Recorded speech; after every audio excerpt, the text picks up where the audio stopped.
Good afternoon, this is Bob Iaccino coming to you from the CME Group trading floor in Chicago.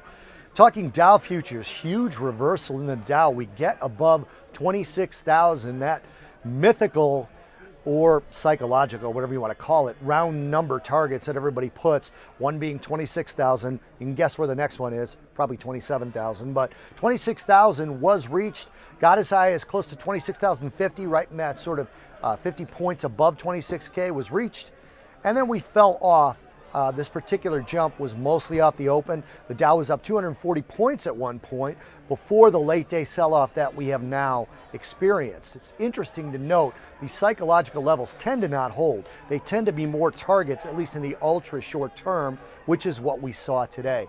Now, some of that early morning drive was off of the Citigroup numbers. Now, Citigroup is not a Dow component. The symbol is C. But Citigroup took a $19 billion charge, a one-time charge to their earnings based off of some tax-deferred investments that are going to be affected by the Tax Cut and Job Creation Act passed by Congress, signed by President Trump. And even with this $19 billion charge, which some say could reach $22 billion by the time they're done, they still beat both on the top line, the bottom line, net income, beat handily on all of the categories that traders tend to look at. Now again, Citi is not a Dow component. However, due out this week, Goldman Sachs, Bank of America, both Dow components. Now, United Healthcare and the banks are going to be big for the Dow this week. United Healthcare this morning beat. They beat on top line, they beat on bottom line, and they also guided higher, again, referencing the Tax Act. So United Healthcare jumped over 2% at the high of its trading.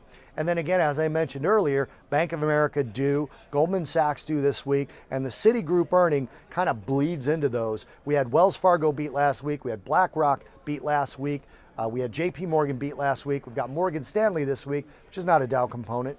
But again, Bank of America, Goldman Sachs, United Healthcare, all Dow components. United did well this morning. Bank of America and Goldman Sachs expected to beat as well. Now, Goldman Sachs is up today, given a lot of boost from the dogs of the Dow theme. Goldman Sachs was one of the laggards in the financial sector last year, so they're being bought up by people who believe in the dogs of the Dow trading theory. You can look that up. It's a pretty simple concept, but stocks that lagged in their sector previous year that are in the Dow are going to beat the next year. That's really the theory in a nutshell. So Goldman Sachs benefiting from that. Again, the Dow reversed all of its gains in toward the end of the day.